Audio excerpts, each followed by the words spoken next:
for this evening's town hall. We appreciate you taking the time to register, to share your lingering questions about the long-range plan, and for tuning in to allow us to fill in the blanks about the plan. As we get started, I will reintroduce the panel for tonight's call.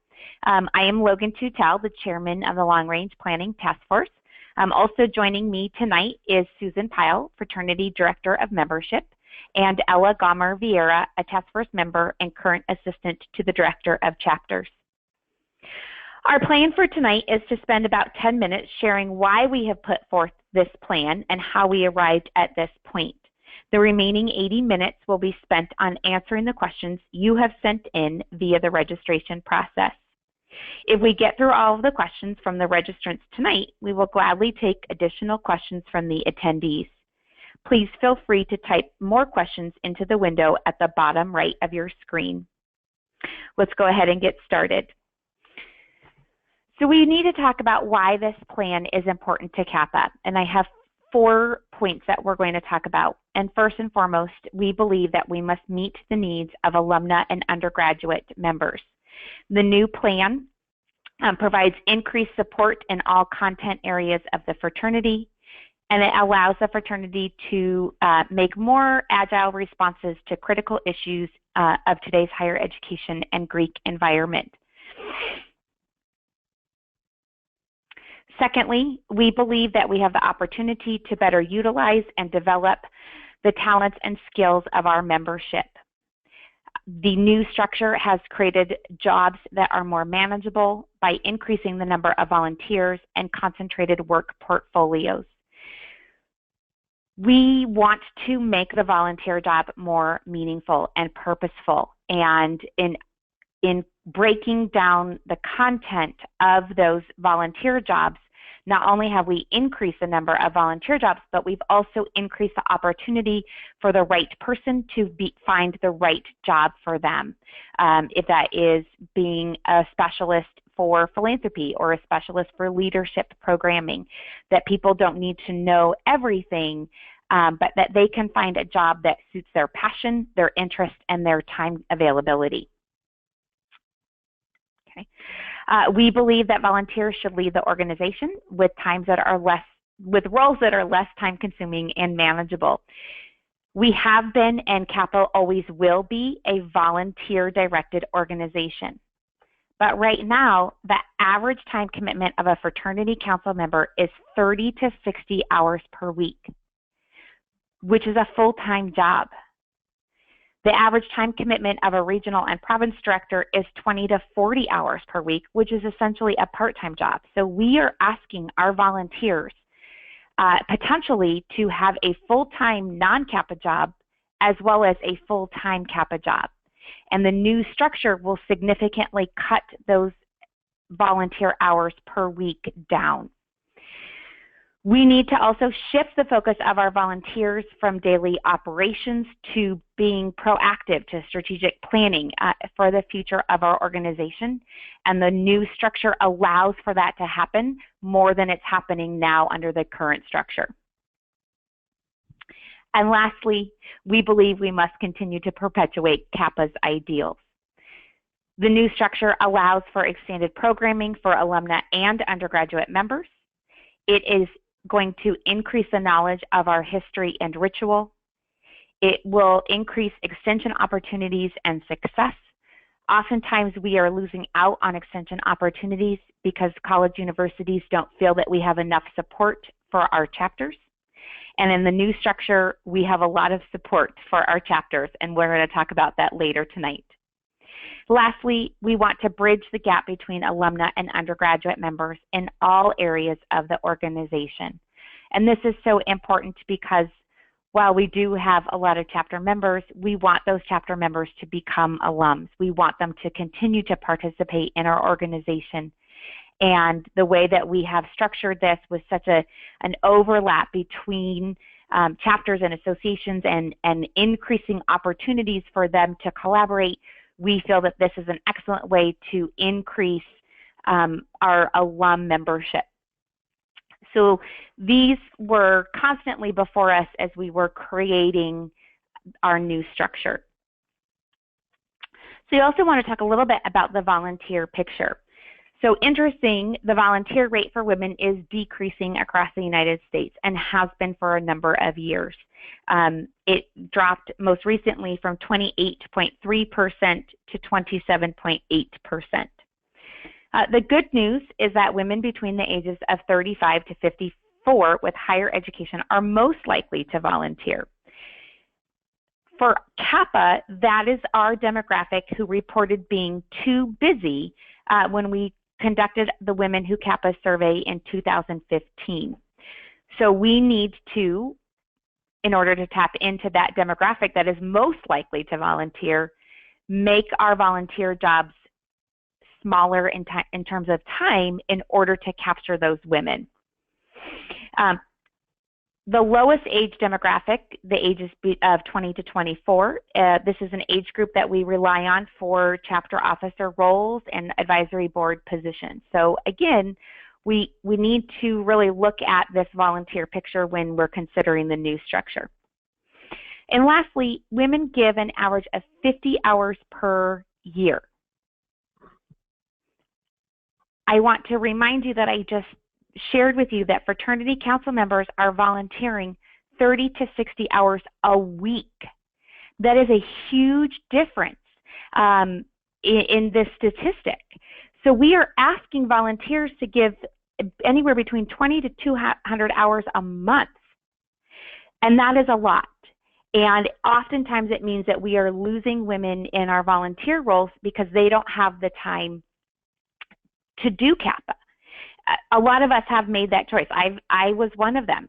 I have my real job, my family, and Kappa, and I needed to drop one of them, and it was Kappa. I needed to find a volunteer job that didn't require so much time for me. And I know that there are a lot of women out there that are in the same position. The average number of hours given by volunteers in Greek organizations is 50 hours per year. So again, we're looking at a huge difference between the norm and what Kappa is asking our volunteers to do. Where did this conversation begin? So it's the 2012 Biennial Convention. There was a resolution put forth by Mary Sizell, a member of Gamma Gamma, and she asked the fraternity to examine the volunteer structure.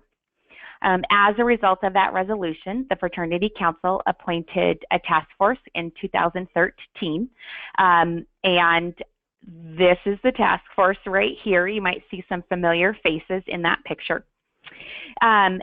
One of the things that our task force looked at was a proposal by a 2000 task force that was also asked to look at the volunteer structure. So here we are 16 years out from that initial task force investigation, and the situation has not really changed a whole lot. So there was a need to look at the volunteer structure 16 years ago. There's even a greater need now to look at that volunteer structure and to change our organization in order to continue. And if we want to be a volunteer-directed organization in the future, we need to have volunteers to fill those volunteer jobs. And right now, what we're asking our volunteers is it's too much in a number of different ways. So this is, again, one of the main reasons why we came up with the plan that we did. And when you look at this picture, you will probably recognize that there are current and past fraternity council members, regional directors, province directors, assistants to council, foundation board of trustees, alumni association presidents, advisory board chairmen, chapter presidents, and leadership consultants. So there has been feedback that this task force is not seasoned enough to develop this plan, but there is a whole heck of a lot of experience on this team, both chapter experience, alumni experience, and advisory and house board experience. And because of those experiences, the feedback from our members, the knowledge of our NPC peers' successes and failures, the demands of our higher education partners, and the struggle of membership organizations, that was all factored into the development of this plan. So why does Kappa need to make these changes? And this is a a copy of the proposed structure, and I will just kind of do an overview of it before moving on. So at the top, we have Fraternity Council, president, 4 vice presidents, and a treasurer. And this does look a little bit different from our current structure. The reason why the task force is proposing this is because we really believe that Fraternity Council should be freed of the day-to-day operations, the tasks, in order to set policy and be visionary and focus on strategic planning, and to not have to spend 30 to 60 hours a week doing their volunteer job. On the left-hand side, we have our content directors, and anywhere from academic excellence to membership to risk management to ritual and history. And these are the women that are really experts in their content area, who will be leading a team of 14 specialists. Each of those specialists will be assigned to a district, and those specialists will be working very, very closely with chapters and associations in those content areas. Overseeing the districts will be a district director. This person will really be an advocate for their district. They will know what the trends are in their district. They will be able to communicate with their specialists, with their chapters, with the associations, to have those difficult conflict resolution conversations that need to be had. One of the reasons why we need to make this change, and we're really looking at a lot more support for our chapters and our associations, but right now only 9.5% of alumna are active in their associations. 10 years ago, it was 13.5%. So we're seeing a huge drop-off in those numbers. And with this new structure, we have the ability to go and help those alumni associations with certain issues. So our membership specialist is not just focusing on chapter membership, but they're also helping alumni associations develop their membership. And really, alumni association membership recruitment is not that different from chapter recruitment. What are we doing? We're making women feel comfortable when they walk into our home. To that first meeting, we want them to also meet as many people as they can. We want to follow up with them. We want to make sure that they have someone that they are connected to in our association. And those are very much the same skills that we teach our chapter members through recruitment. Today's 1 in 11 alumna are active in associations versus 1 in every 7 Kappas 10 years ago. 28 years ago, there were 4,000 more paid alumna in our database than there are today. We have significantly increased our membership over those years. So in theory, we should also see an increase in alumna membership, and we're not. And so that is another reason why we redesigned the structure in order to provide more support for our alumni associations and our chapters.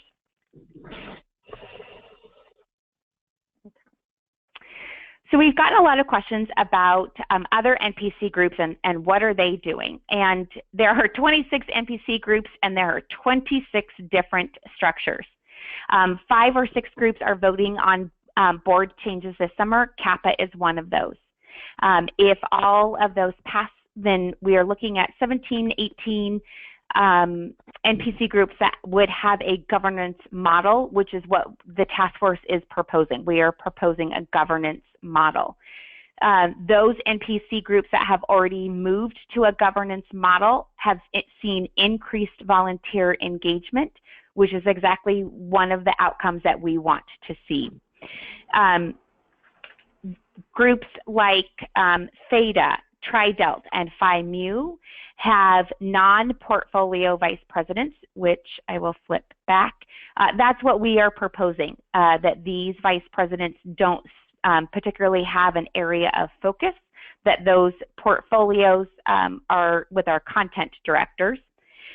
Pi Phi and DG have specialists like that we are proposing here. And then there are 10 groups, Pi Phi, DG, and Phi Mu included, that have content directors like we are proposing as well. So while there's not any group out there that has specifically what we are proposing, no two are exactly the same, but there are a number of NPC groups that have or will be moving to a governance model. All right, so we're going to go ahead and start with the questions that we have received from the registration process. And one of the questions is about using the term province and region. We are discontinuing this for a number of reasons, but one is that we really wanted to create a break from today's structure to the new structure. The district director is a very different position from a province director or regional director. We wanted to make that separate in the minds of our volunteers. I would argue that it's actually the Greek alpha designation that has the most historical meaning for our women, and that will remain the same. So Iota province becomes Iota district. Theta province becomes Theta district. And so we're still holding on to that Greek identification.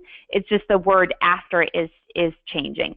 And I think also that, when for those of you who have been to convention and we used to have province or dinner by province on the first night and then it became by region, that there are a number of women that don't know what their province is or what region they're in. And so is this really a historical term, especially given that region was a term that came on in 1990. And things have changed since then. When I was an undergraduate in the 90s, Kappa province was all of California and Arizona, and now California is divided into two provinces, Pi to the north and Kappa to the south. So, these are terms that have been in use, but I don't know that they're historical. So we're moving, our proposal is the term district. Okay. So another question that we received is, how will Fraternity Council stay in touch with members and maintain lines of communication with content and district directors? So I'll answer the first part of this question about staying in touch with members. One of the ways that we see this happening is that Fraternity Council will still be making visits. They will be attending regional leadership conferences. They will be attending convention, that they will have an opportunity to interact with members in that way. Secondly, Fraternity Council will be able to stay in touch with members through the use of surveys. Last week, 2 weeks ago, Fraternity Council sent out a survey, and that would just be an example of one that might come out in the future. Thirdly, through communication with the LCs, that as those leadership consultants travel around the country, that they would also be communicating with Fraternity Council. Task forces, also Fraternity Council will still have that responsibility of establishing task forces, and we'll be able to hear from its members through that, as well as special committees, which I did not talk about, but we are proposing some special committees like association, collegiate advisory and alumna advisory.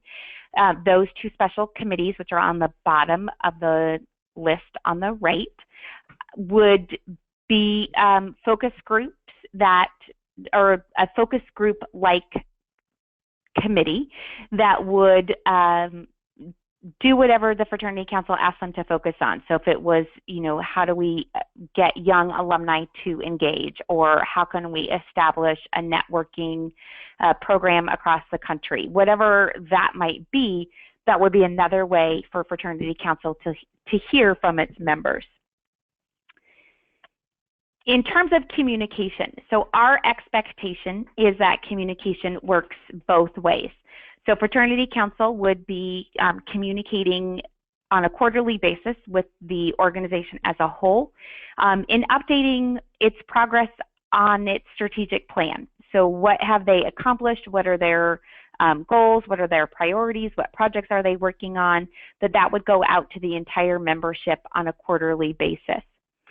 The content directors and the district directors will be reporting to Fraternity Council as well, sharing trends, information, hot topics, anything and everything. Content directors and district directors would be communicating to Fraternity Council. The specialists will be also communicating with content directors and their district directors. And so, you know, that district director is going to have an idea about her geographic area. The content directors will have a big picture ideas of what is going on with their content area. So that will then be communicated up as well.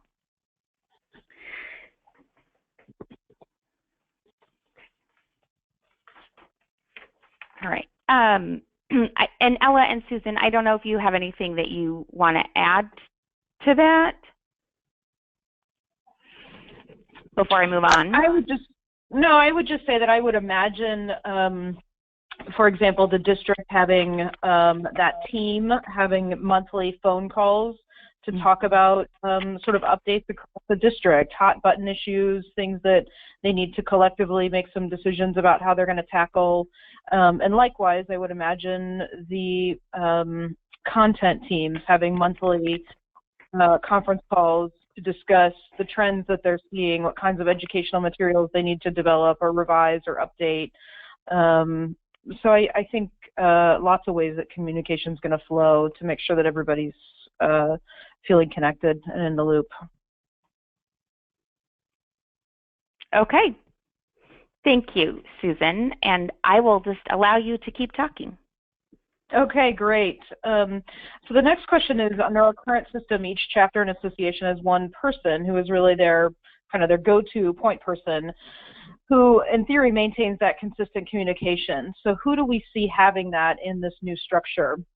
And the short answer is really the district director.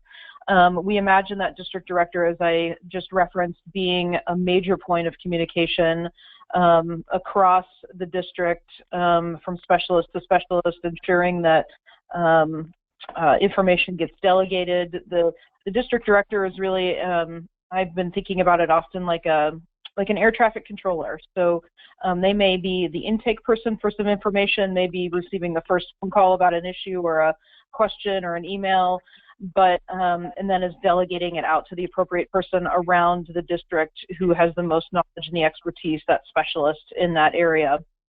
So lots of touch points, but the district director ultimately will be able to be that consistent point of communication. We're fortunate for our chapters that over the last 4 years or so, we've really developed a pretty robust key reports system. So most of our chapter reporting now is happening online through key reports. Academic excellence, the report on recruitment, philanthropy reports, and several others are already being done through the key report system, through the Kappa website. So this is a great place where, from a chapter perspective, information will be centrally located. Council action levers will be are stored there. If there's university sanctions for a chapter, it's all stored there. For alumni, that key reports version is in development, and we anticipate that being available in the next couple of years as we continue to devote some resources to the infrastructure and backbone support for our alumni associations. I also would mention, too, that I think our district directors and alumni relations specialists will be a good, strong point of connection for our association. And frankly, just having more eyes, hands, ears, the more help, the better, because lots of times something may be bubbling in one area of an association, or one person may miss that, gosh, their membership numbers are starting to go down. Maybe that's a sign that we need to work with that association or that chapter in a couple of different areas to help them bounce back. So help with programming or standards kinds of things at the chapter level. So more eyes and ears, I think, ultimately will lead to more support. You can see here a snapshot of a key reports page that's a little bit hard to read, but generally speaking, it gives you for the volunteer perspective, a chapter can also log in and they get to see a chapter-facing page here and have some good reminders there about things that they need to complete, what their membership size is, how they've done with the membership commitment statements and the like. But from a volunteer perspective, this is a great resource that those volunteers will have access to see that high-level picture of everything that's happening within the chapter. Okay. Are you ready for this one? Got it. Yeah. So how will this plan affect the day-to-day needs of our chapters? And as I started referencing a moment ago, I think actually more points of contact and more assistance for our chapters is really the beautiful thing about this proposed new structure. Unfortunately, what we're finding today is that when an issue is blowing up at a chapter level, it's falling on one person or maybe two people, a PDC and an RDC, to juggle or balance. But in this way, we know that when these things happen, it actually affects multiple areas of chapter life. So with multiple specialists able to jump in and assist the standards committee to ensure that they're functioning at a high level, the membership specialists to ensure that they're recruiting high caliber women for the chapter, other specialists to help with educational programming, leadership skills, those sorts of things that actually our current structure just doesn't allow that in-depth, individualized attention to assist our chapters on a day-to-day basis, especially as they perhaps are moved on to a council action and need some intensive focus. That will be especially helpful. A couple of examples too come to mind from a standards perspective. For example, what we've experienced with our standards specialist team functioning is that the specialist is able to form a strong connection with the standards advisor and the vice president for standards, and as issues arise, we know that those are unique to every chapter and every woman within a chapter.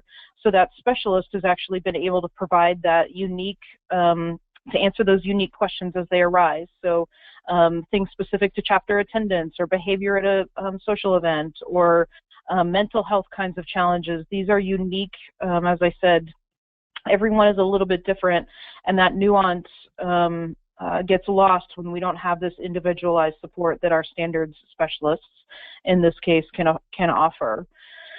From a director of membership perspective and the membership team, membership specialists that we've had in place and moving forward, these gals as specialists can assist with granting exceptions to the length of a new member program, or granting exceptions to our release figures when a chapter is needing to vary from their numbers during recruitment situations. So those are things that help to have somebody who is knowledgeable about the specific needs of that chapter and can make those decisions and those exceptions. Of course, they're well trained and able to answer and address those questions. Another specific example for us right now in the chapter membership recruitment world is that many campuses that have been still using skits during formal recruitment have now moved away from skits due to a recent change in NPC policy. So lots of chapters are having questions about what that means for their recruitment, and frankly it's just not feasible for me and two assistants to have those individualized conversations with dozens and dozens and dozens of chapters across the country, but our specialists are able to do that work and have those individual conversations to determine actually how that round may look on that campus and what's going to work best for that specific chapter. Of course, we'll look at some holistic training on that and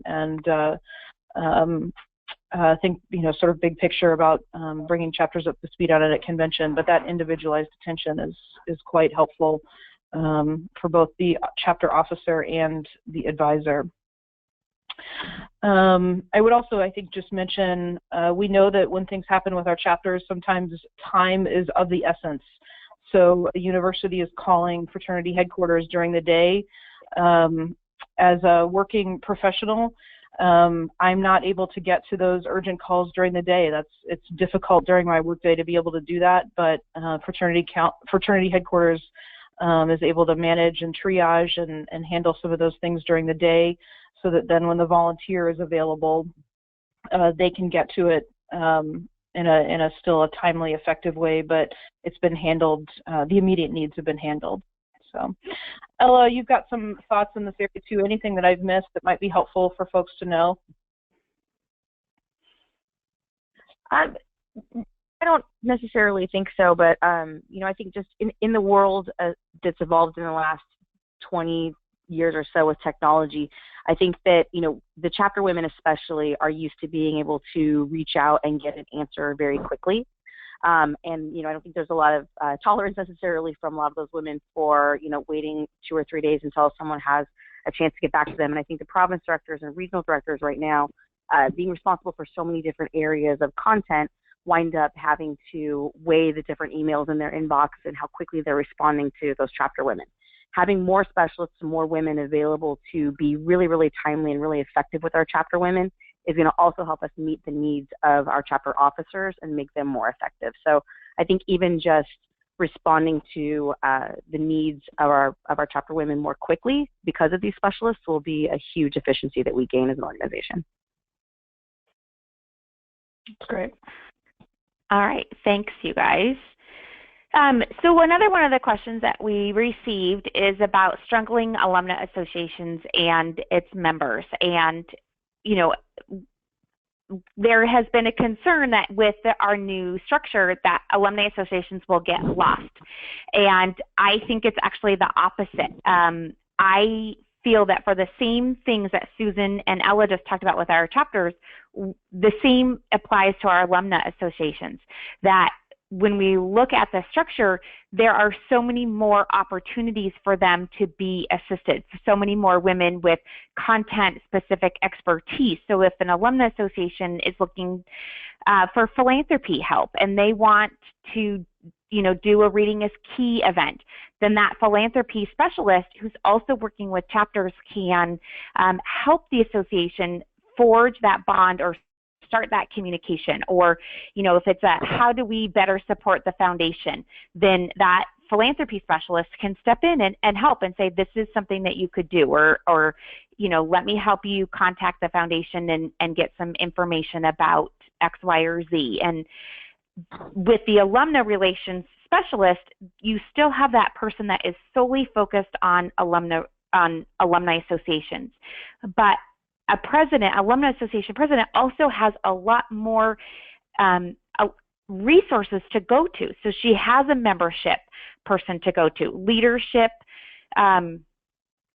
development specialist. So if an alumni association is worried not only about membership, but they're also worried about finding new officers, then those often go hand in hand. So she could be working with both of those specialists who are experts in their content to help her problem solve, increase membership, increase leadership. Or if it's programming or academic excellence, those are all areas that alumni associations are going to be getting more help in if they want it.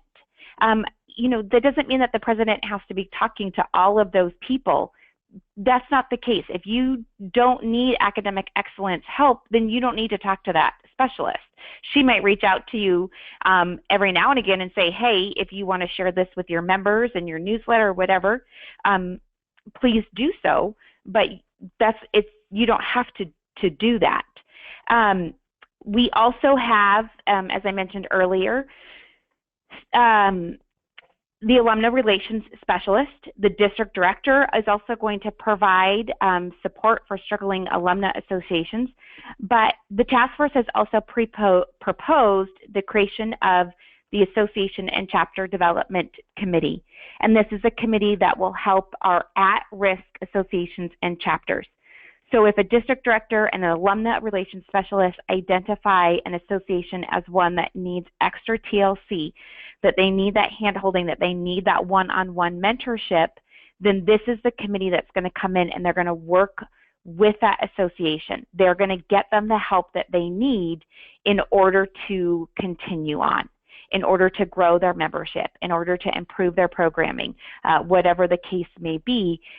There's a lot more safety nets with the new structure.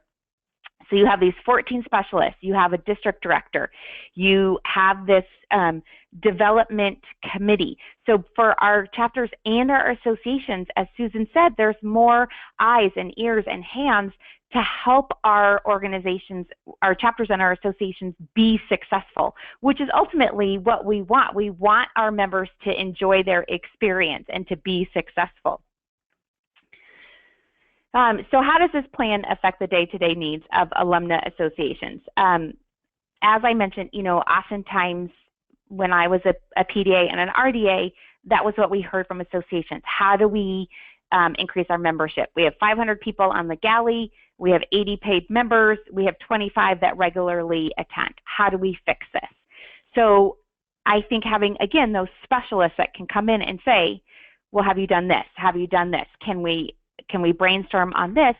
And also, part of this communication plan that we didn't get to is that hopefully association presidents will have more of an opportunity to talk to one another, or chapter presidents will have an opportunity to talk to one another, or chapter philanthropy will have an opportunity to talk to one another. So, that is one way that could happen. If your board needs training, then we have a specialist who can do that. Your leadership development specialist can come in and help you do board training. Philanthropy events, I talked about that, or the academic excellence. Kappa has always valued lifelong learning, and that academic excellence specialist can help your association with that, whether it's the scholarship opportunity or online learning opportunities, whether it's provided by Kappa or another entity, or just helping you promote that lifelong learning in your alumni association. So ultimately, we see this plan as being much more beneficial because there's so many more ways to help. And with our current reports also, that we ask our alumni associations, what's your philanthropy, what are your programming, what's this, and then it goes to one person, it goes to a PDA. So a province director is looking at, let's say 12 to 20 reports from her associations that cover 4 or 5 different topics, and then she's passing them up to a regional director.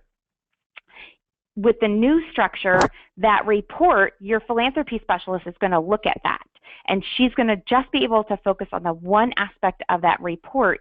And so ideally, your support is going to be more tailored to your association. That if you need help, or you need if you have an area of growth, that we're going to be able to offer that support to you. Amanda.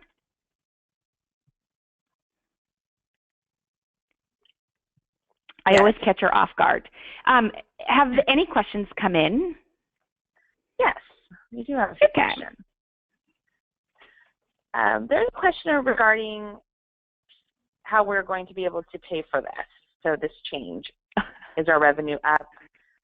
If we aren't necessarily growing, and how are we going to be able to prepare for this change financially? Okay. So I will skip ahead. Oh, there we go. Somebody beat me to the punch. The budget impact of these changes. It's a great question because we are increasing the number of volunteers. So there is going to be a budget impact. Because everything is new and we're not entirely sure how it's all going to play out,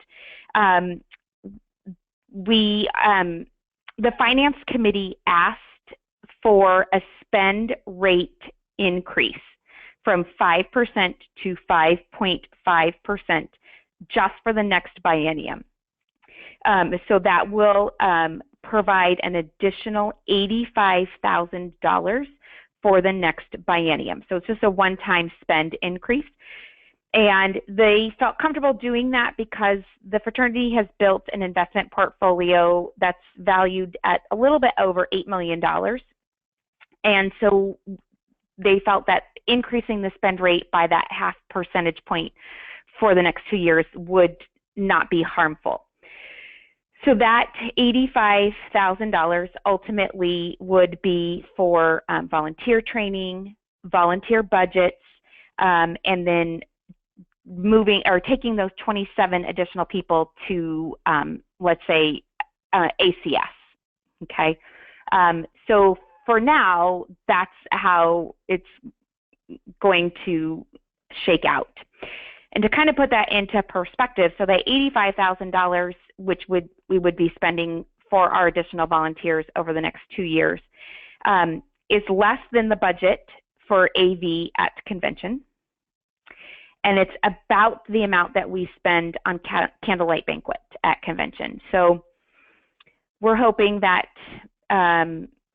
you know, sorry, just totally lost my train of thought. So that's where we're going to get the money for the next 2 years. And I'm sure somebody is out there thinking, well, what's going to happen after that? And that is a great question. And I will ask Nancy Foland and get back to you. Unless, Susan, do you know offhand? Well, I would just add, too, that we've also seen an increase in our undergraduate membership over the last 4 or 5 years, 6 years. That number of collegiate members has increased, and we are budgeting, anticipating the budget that Nancy will present at convention for the next biennium, anticipating, I think, a continued 3% growth in our undergraduate membership. We've also seen an increase over the last several years in our royalties, so we've got some additional sources of income that have grown over the years, which are helping as well. So, but I think the overview that you provided, I think, is helpful, and how we're going to manage the next couple of years. And I think we're going to know more in a couple of years, and after the first biennium, to understand really who needs to attend associate council seminar, for example. Are there other trainings and in-person trainings that we need to provide? What's effective and what's the most effective, and how do we move forward with those initiatives? Thanks, Susan. And I think ultimately also we would hope that our alumna membership would increase, that more alumna women are paying their dues, and so that would also help us. But I do want to emphasize that the spend rate will go back down after 2018. So, Amanda, do you have another question for me? I do. Or for us? Has alumni initiation been considered to meet the additional volunteer needs?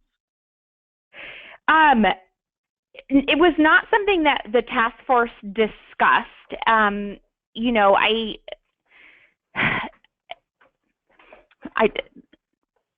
trying to decide where to start with this. So when the task force met, one of the things that we very quickly recognized is that there was no place on the Kappa website that asked about volunteers. So if you go to the other 26 or 25 NPC groups, one of the things that's right there on their homepage is volunteer for this, or, you know, want to be a volunteer, how do I volunteer?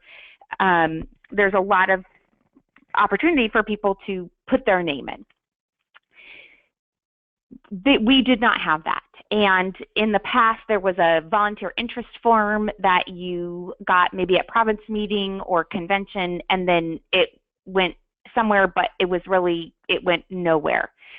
And so one of the things that is happening because of this is that we are really revamping or creating a volunteer interest piece. And that's actually, here it is. You guys are amazing with your questions. Where we are changing this. So it's no longer maybe like who you know, but also what you are interested in. So we're really looking at finding the right person for the right job. And there have been surveys that have gone out already that said, you know, what are your skills? How do you identify your skills, and what areas are you interested in? How much time can you devote? And so ultimately, the grand plan is that there will be a volunteer recruitment in the fall. So hopefully that will increase communication and extend the reach of Kappa's volunteer opportunities. But there's also going to be that volunteer interest form will be online. And so, as I said, that survey that was sent out was very similar to what will go up on the website. And so it will ask you how much time do you have available? What is your travel capability? What are your talents, your skills, your content areas that you would be interested in volunteering in? And then that will link directly to your member profile. And so when a job comes up that meets that matches with you, then now we have that in the database, and we can call and say, hey, Susan, you said that you have this much time, you have this much availability for travel, this is your interest, this is a job that we have, would you be interested in it? And there's going to also be ultimately a widget, hopefully by fall, that when you go onto the Kappa website, it'll say, Logan Tutel, you live in Southern California. Here are volunteer opportunities in your area. And it could be anything from chaperoning, initiation help, association office vacancies, advisor vacancies, house board vacancies, up to volunteer positions at the national level. So, am I answering the question? Sorry, I get so passionate about it, I forget what I'm talking about. No, I think you're good. So blah, blah, blah, blah, blah. What I'm saying is that we are increasing our volunteer interest and making it more public, and actually housing it and allowing people to find the job that's right for them. Which reminds me, oh, never mind. Amanda, do you have another question for me? I do. This question is regarding the amount of appointed positions that we have. Will all areas be fully represented with votes at convention? Okay.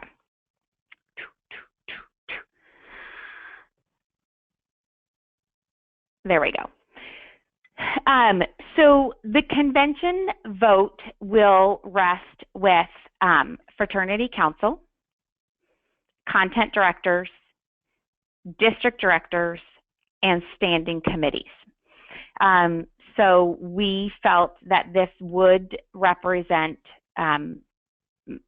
everybody because our content directors, they are working with chapters and associations, ultimately, that they are also looking at policy in their areas, that the district directors also know chapters and associations, and there is the advisory board component to that content director. Our standing committees, these are the standing committees that we have now, unless they've been moved over to a content director position. So we did feel that everybody was represented here.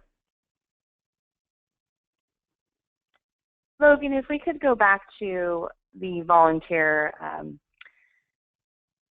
the jobs being put onto the website, if we could, I have a couple questions regarding those. Okay. First of all, how will that volunteer interest form be marketed? So what is it going to be put in the key? How are people going to know about it? And our second question is, who will be matching volunteers? Will it be someone from HQ, or is it going to be another Kappa that's involved with the matches? I will start with the first one. In terms of the marketing piece, I don't have specifics, but that will be that.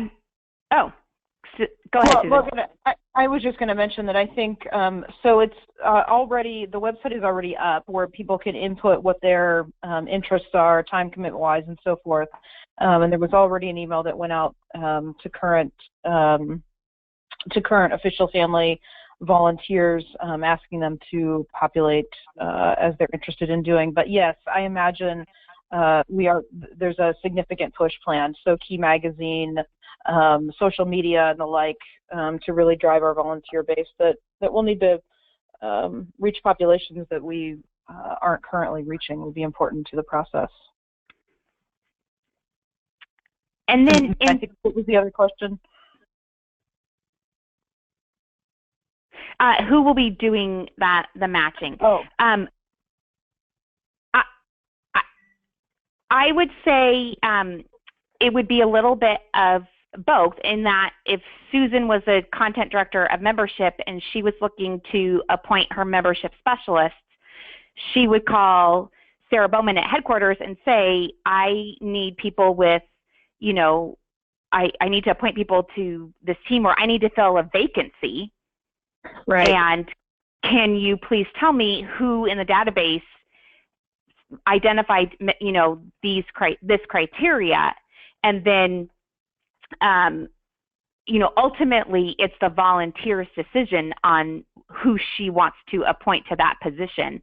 But it's certainly, right. if you, go ahead. Well, I was just going to say, I think it'll be in tandem. Sarah will be navigating it on the background, but so if I was the contact director of membership, I would call Sarah and say, I have this opening.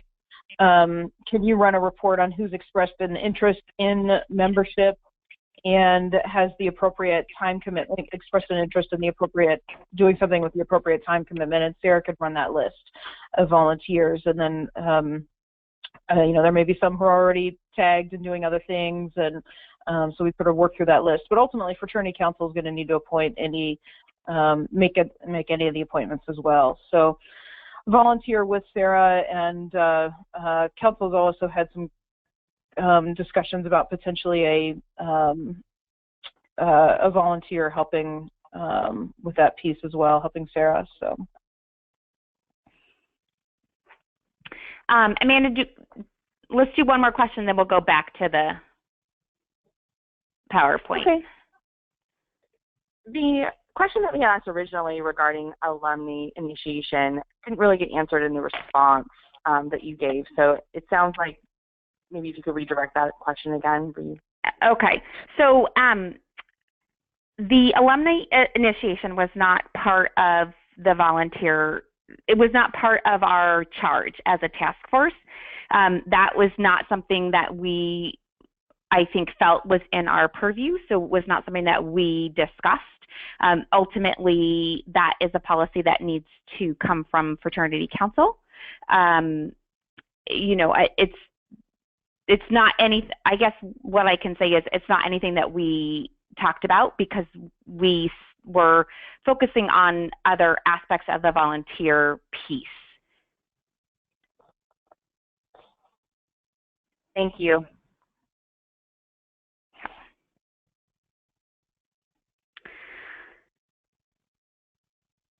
Okay, so I think we were here.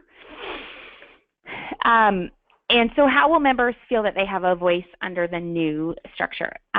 Well, I would hope that members would feel that they have a voice when they can nominate or vote at convention, that through their conversations with Fraternity Council members or content directors or district directors or specialists at regional leadership conferences or trainings or convention, that they have that opportunity to participate in surveys that go out, that through the Alumna Advisory Committee or the Chapter Advisory Committee that I talked about. And as we have been talking about all along tonight, there are more people to talk to. So instead of just going to a province director, you now have 15 people in your district that you could talk to, that you could you know, be expressing your opinion or sharing your ideas with any one of those people in the new structure. Okay. So appointed position term limits. There are not term limits for appointed positions. This is how it is in today's structure, and we continued that into the new structure. So one person could be appointed to the same position for several years, but one of the things that we felt is a positive about the new structure is that there are so many more opportunities for a volunteer to move around. So if you were ready for something new, then you could move to a different content area, or potentially you might be asked to move to a different district. If you were a leadership development specialist and you were doing a great job and they needed to move you to a district that needed extra help in that, then you could be moved to a different district to help with that. In our current structure, as you move up, the volunteer opportunities are fewer and fewer. So we go from 70 some odd province directors to 14 regional directors. So if you're done, if you don't get elected or you term out as a province director, but you don't get nominated to be a regional director, then where do you go? And in the current system, the great thing is if you're tired of your job and you want to try something new, there are so many other areas that you could try out, that you could continue to volunteer in, and really, you don't have to drop out of Kappa because you've termed out. And I think that's one of the big advantages for our volunteers in the new structure.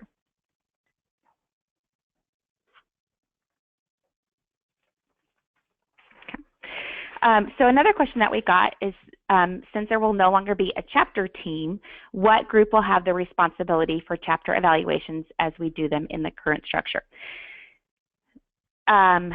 Leadership consultants and the chairman of field reps certainly would be at chapter evaluations, as they are now.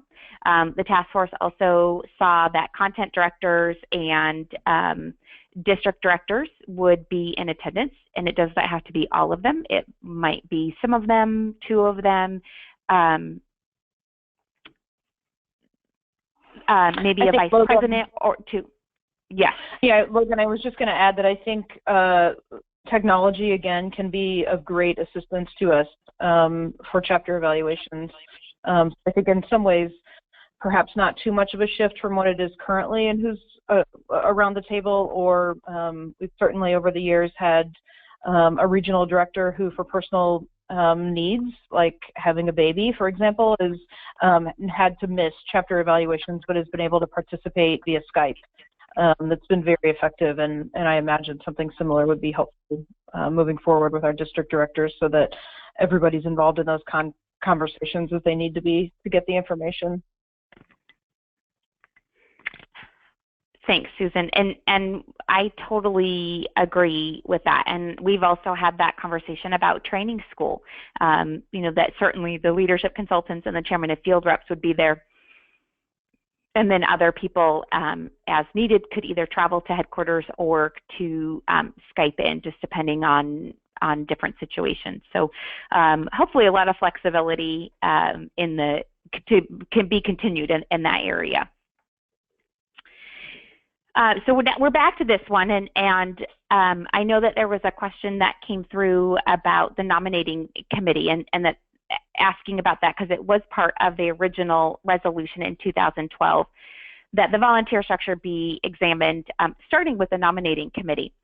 And the task force, Ann Matlock is on our task force, and she had been on the nominating committee, and so she offered a lot of insight to our team about how the nominating committee works and how it's structured. And so based on what we had gotten in terms of feedback from Marilyn Bullock, who is a former nominating chairman, and Ann's perspective, the Long Range Planning Task Force made no major changes or no major proposals to change the structure.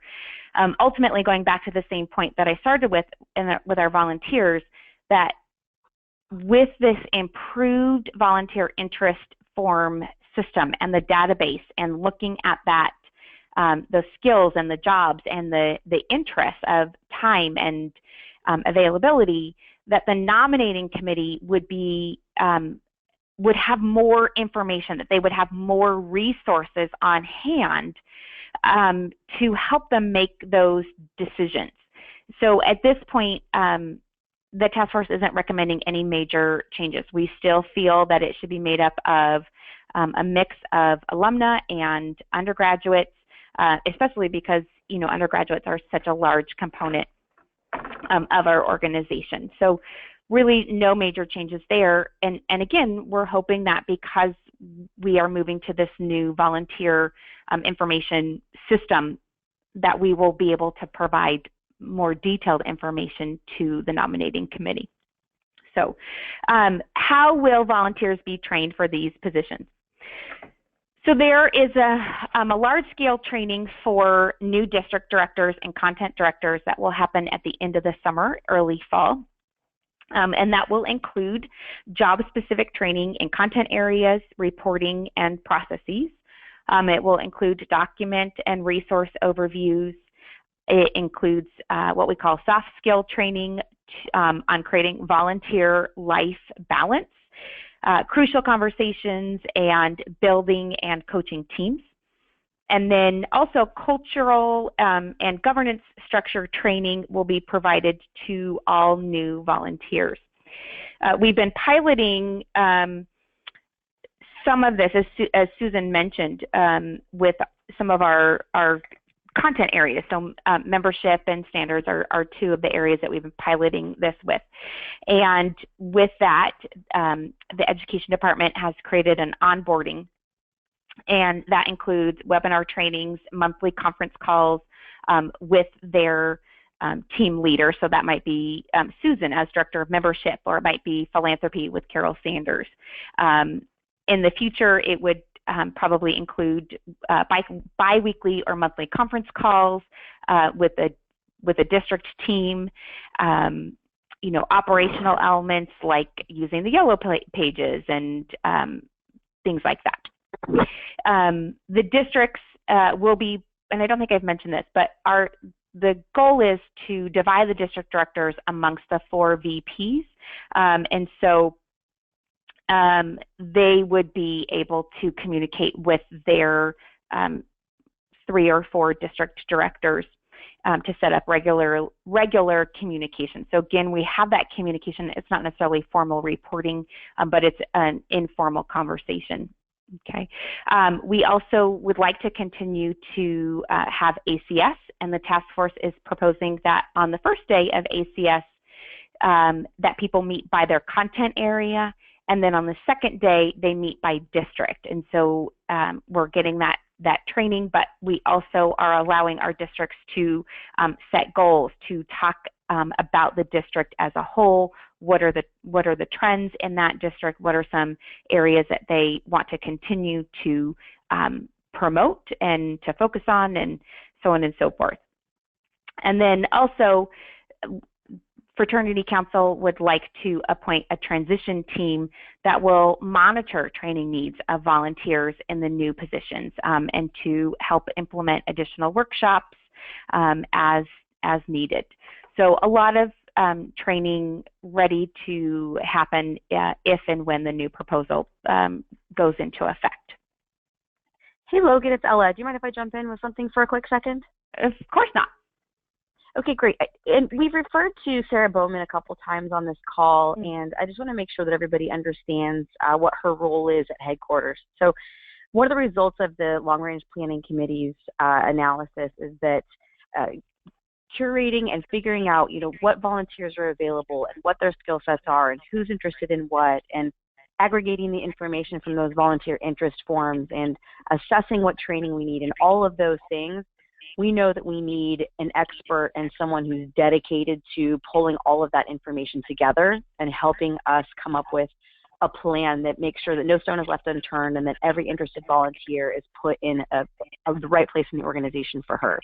And so I think it's important for us to have just a quick focus on Sarah, because her role as Director of Talent Management, she's now been at headquarters in this staff position for, I want to say, probably 6 months at least. It's probably longer, and I'm in a baby fog.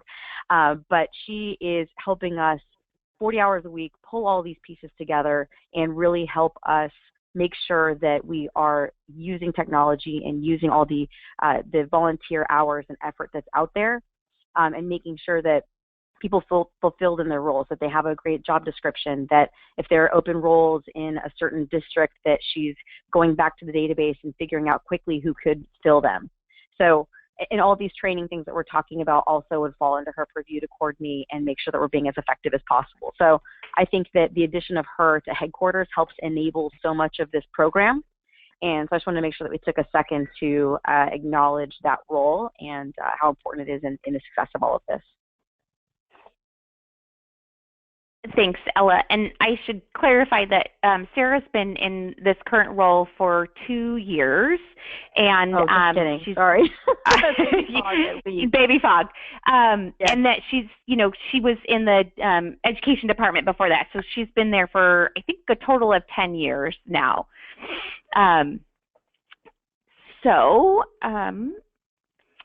We already answered that one. All right, so transition for the new structure. As I mentioned, a transition team will be put in place, made up of task force members, so they will continue, and experts in different content areas. And the group, as I mentioned, will continuously monitor the transition, help smooth out the bumps.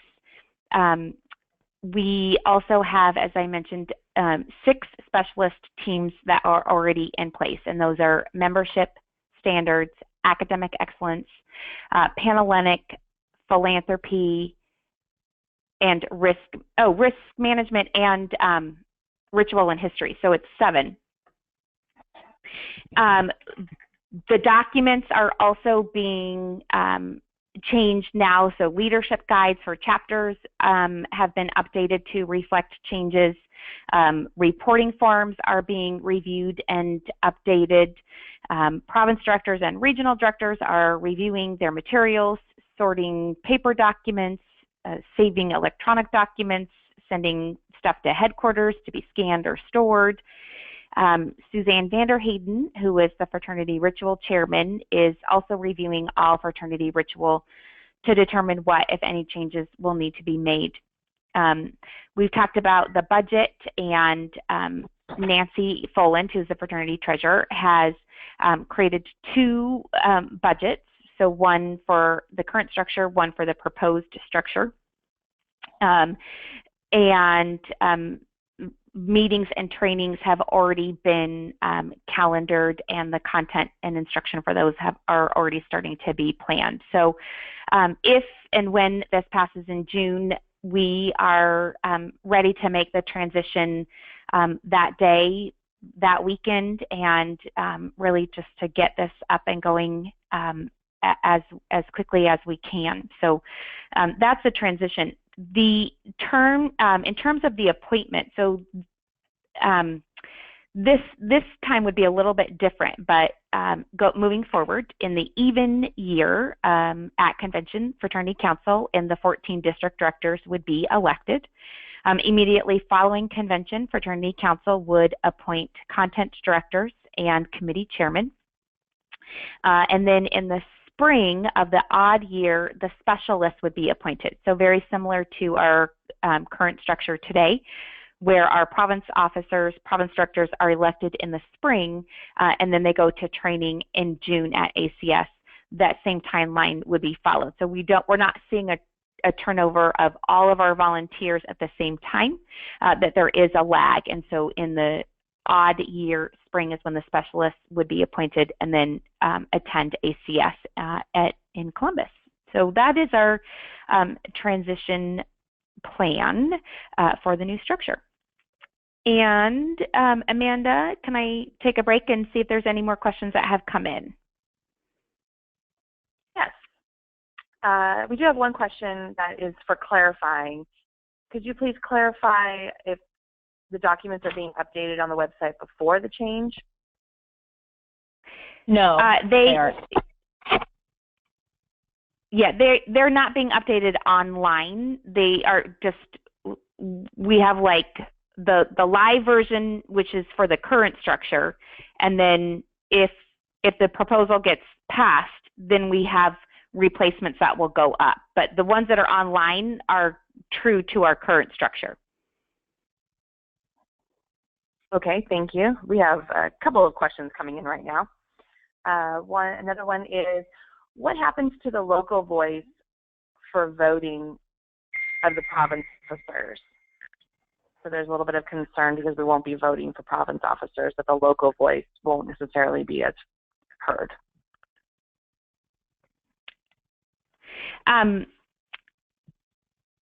So I would say that the local voice would be heard in a different way, that instead of voting and,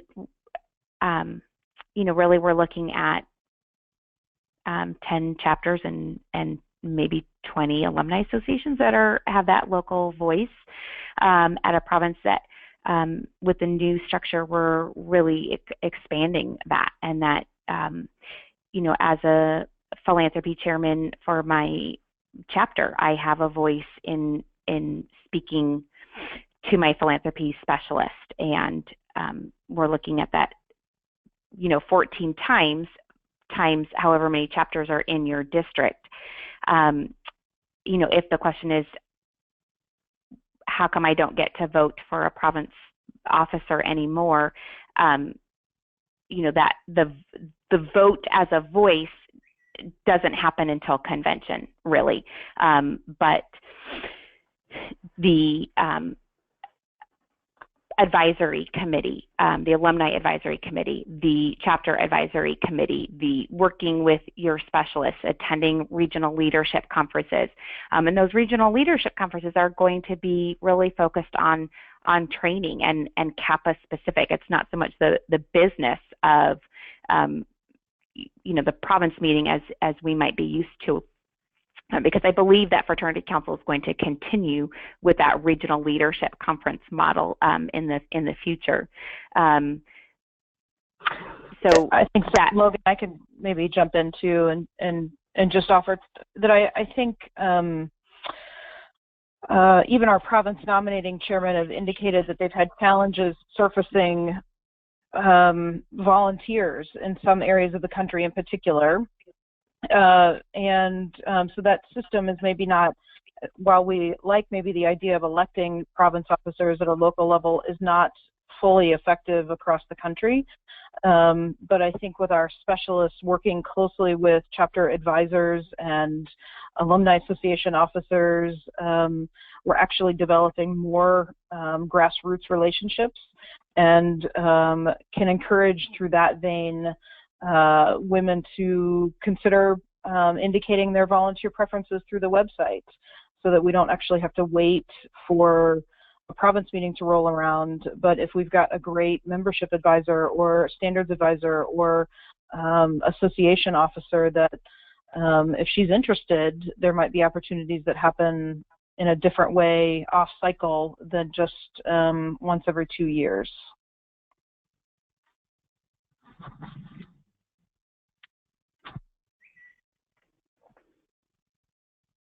Okay. Is there time for another question? Yeah. Could you explain a little bit more about the size of the district meetings? Meetings? Mm-hmm. So there's clarification that's needed around district meetings versus regional leadership conferences. Will they still be held? What do their sizes look like? Logan, you want me to take this one too? Sure. Okay, so for those of you that may be familiar, you know that we moved to a regional meeting structure this past biennium, and anticipating that we're moving to holding 4 sort of kind of super district meetings and geographic places around the country, so that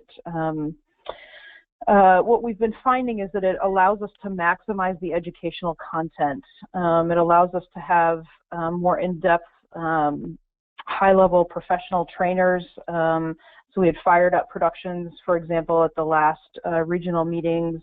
We're able to provide a sort of a bit by the floor kind of experience, because it's a bigger experience, more similar to, not as large as a convention, but on a larger scale, that allows us to provide educational content that's really going to meet the needs of our association and chapter officers.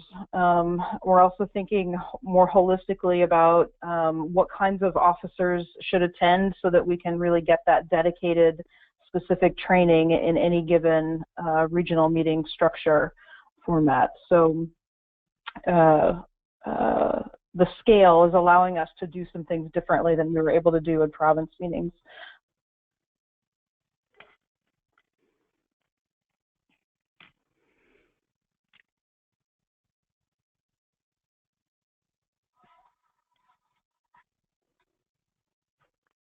Logan? That's all that we have right now. Okay, thanks, Amanda. All right, so one of the questions that we have been asked is, why do we need to add more staff at headquarters? Why do we need to transition work to staff at headquarters?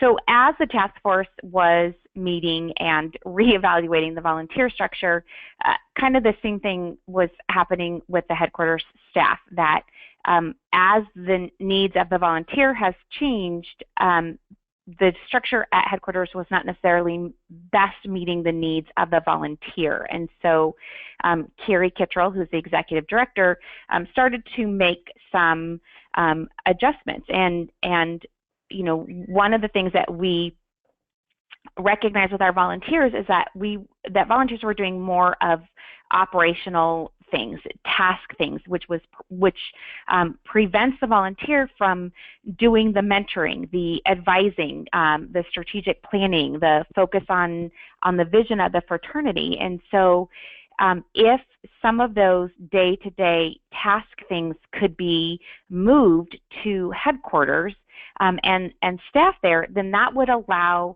the volunteer to, again, focus on why we got involved as a volunteer in the first place, to promote Kappa, to be a part of the mentorship relationship, the advisee relationship, the vision, to really push the fraternity forward. And you know, when we look at that, the number of hours that we are asking our province directors and our regional directors and our fraternity council to volunteer, that if we can move some of those volunteer hours to paid staff, then that frees up the volunteer to do their Kappa job. And to give you an example, the chapter services coordinator at headquarters have been able to assume 35 hours of administrative work for our fraternity council members. And so that's 35 hours that fraternity council can then focus on the strategic plan, on the vision, on where we want to be in 5 years and 7 years, and also maybe reducing that 30 to 60 hours to 25 hours, 25 to 50 or whatever it might be. We have a very small staff compared to other NPC groups. And so while other NPC groups are also switching to a governance model, they're also growing their staff, or their staff might have even been bigger to begin with. 95% of other NPC groups have a chapter team or position. 72% have an alumni relations team or position. 54% have a housing team, and 50% have an extension team. With the addition of our 27 new volunteers under the proposed structure, we would be at a ratio of 6 to 1. So we would have 257 volunteers to 46 staff.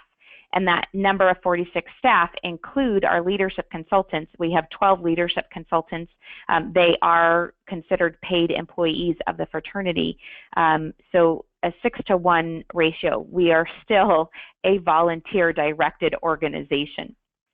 If we add in our advisors, our house board, and our association officers as volunteers, that number increases to 3,700 volunteers. Which gives us a ratio of 80 to 1. So again, we are and will remain a volunteer-directed organization. We just want to be doing the volunteer work that we have anticipated. not the tasky day-to-day operation stuff that could be shared with headquarters. So as I mentioned, Carrie has kind of restructured some of the headquarters staff, and so what we're looking at here is what has happened and what is proposed. So some of the positions have been reallocated. Some of them are new. And one of the areas that we recognized we needed a lot more support in was chapter support. And you can see that here in some of the jobs that have been created. For those of you who are looking at the proposed staff hired, so 2 per year, the alumni engagement coordinator would be someone that would just be helping with the alumni side of things. So somebody that has an expertise in and knowledge about alumni clubs or groups, and a lot of colleges and universities have someone like this on their staff. So that's kind of what that person would be there for. So we're talking 1, 2, 3, 4, 5, 6, 7, 8, 9, 10 new positions over a 4-year span. And again, these are all in areas that the volunteer needs a different kind of support than what they're getting now. And so if we are looking at, again, to continue to make these jobs more manageable, more doable, less time consuming, this is a component of that.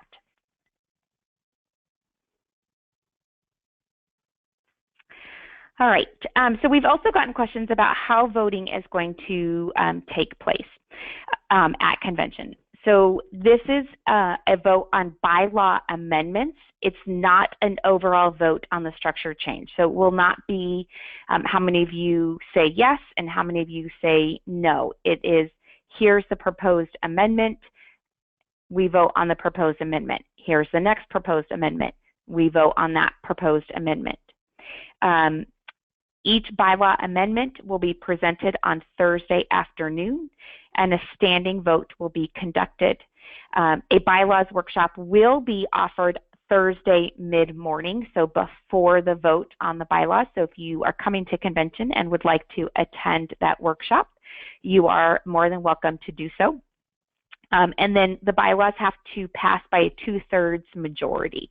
So that's how the voting is going to take place at convention. And for those of you who are wondering why it's a standing vote, it's because when it is challenging or difficult to ascertain by a voice vote, then I think parliamentary procedure allows for a standing vote. And then, Amanda, before we get to the last question, did you have any more questions that came in?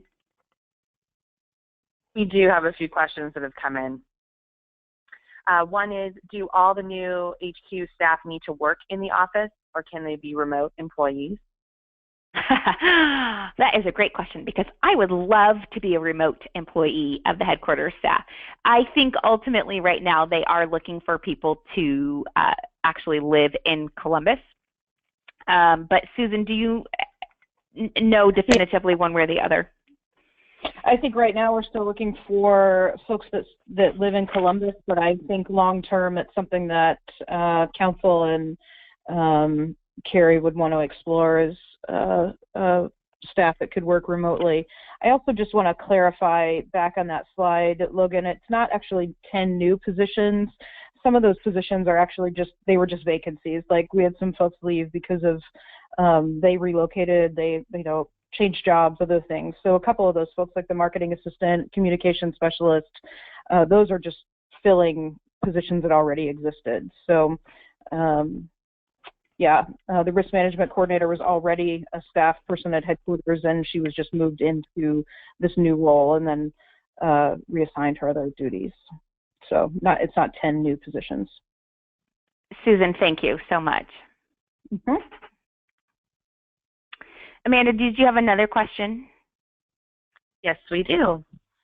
What happens if one of the amendments doesn't pass and the other one does, that are linked together?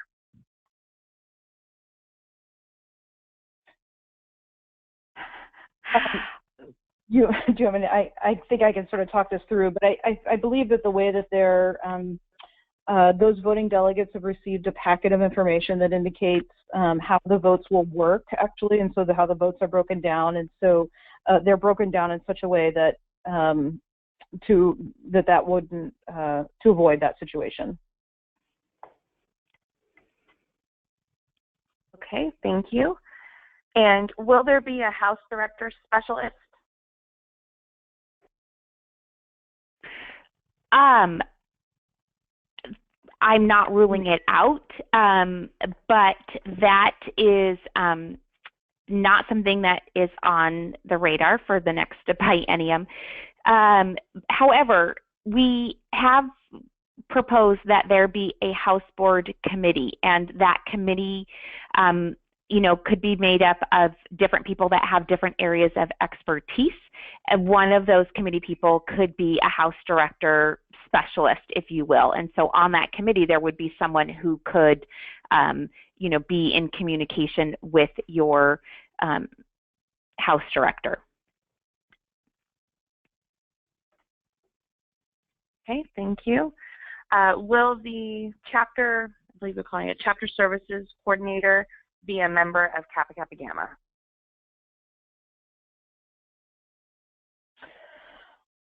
I will share with you that that process is ongoing to fill that position, and it's not listed as required for that position, but I will say, having served on part of the process to review that position, that is certainly an important part of that role that we feel.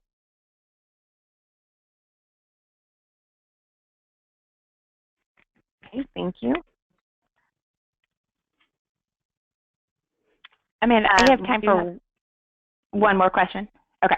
Perfect. Sorry, 1 second. So could you explain what happens if the new structure doesn't pass? Do the specialists go away? What are the next steps? Logan, I know that Ella was wanting to mention something about that. Do you want to throw it to her?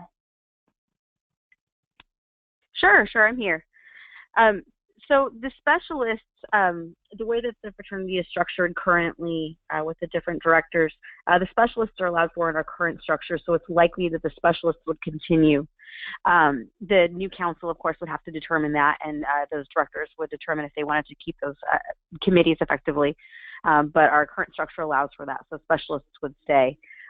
At convention, and I believe Logan may have mentioned this, the nominating committee will have 2 slates prepared. So if this resolution does not pass and the new structure is not implemented, the nominating committee will have a traditional slate ready to go with regional directors and the traditional fraternity council. So from there, we would move forward under the traditional Kappa model at convention. Susan and Logan, I don't know if you have anything to add to that. I do not. Yep. All right. So the last question that we have received is in regards to the plans for fraternity headquarters, and I'm going to let Susan, as a fraternity council member, answer this one. Sure. Thanks, Logan. Yeah, we thought it would be helpful to just talk about this because I think there's some confusion out there just in terms of how these 2 issues are being intertwined, and really wanted to be clear that the proposed structure and the fraternity headquarters question are really separate issues. Ultimately, we will need to address the inadequate space and infrastructure issues at fraternity headquarters, regardless of what happens with the proposed structure. We have paused, though, in the decision-making in order to listen to our members. You've probably seen a survey in your email inbox. If you haven't completed that, please encourage you to do so. I think it will be closing next week, so make sure that your voice is heard through that survey process. It's actually being conducted by Clara Vista, which is an independent marketing firm, has some expertise in survey data analysis collection, and will be, I think, quite helpful to Fraternity Council in evaluating member needs and thoughts about what the needs of our organization are moving forward. So please do complete that survey. Just also a reminder that over the last 6 months or so, the architectural firm of Moody Nolan has been looking at options to create new office space on the existing footprint that includes a detailed cost analysis compared to what a proposed new structure somewhere else in Columbus would be. So that assessment is also ongoing. Once all that data is collected, we'll have our Kappas with financial expertise take a look at those numbers and help us evaluate next steps. We do encourage you, though, if you have some individual feedback that you'd like to provide beyond the survey, there are some open text boxes within the survey, so you can provide it there, but feel free to connect with any Fraternity Council members, and we'd be happy to listen. Thanks, Susan. And thank you for taking the time, everyone, to listen and engage in tonight's conversation about the Long Range Plan Task Force's proposal. I hope that you will continue to follow the news and updates on this plan on the womenwhokappa.org site. If you have not already, you can subscribe to receive updates or continue to check back when it's convenient. If you have specific questions, please feel free to reach out to me, Logan Tutel, at womenwhokappa@kappa.org. As we wrap up today, we have one final polling question. If voting today, how would you cast your ballot? And we ask this question to ensure that we have communicated all we can for delegates to make an informed decision at convention. Thank you to Logan, Susan, and Ella for leading the session, and thank you for your participation tonight. If you have any questions or comments about tonight's topic, you may email the presenter directly at womenwhokappa@kappa.org. As we close the webinar, a survey will open on your screen, and you'll be prompted to respond to a few evaluation questions. Please take a moment to share your thoughts on tonight's webinar. If you have any additional questions or comments, please send an email to education@kkg.org. Thank you, everyone, and have a good night. Good night.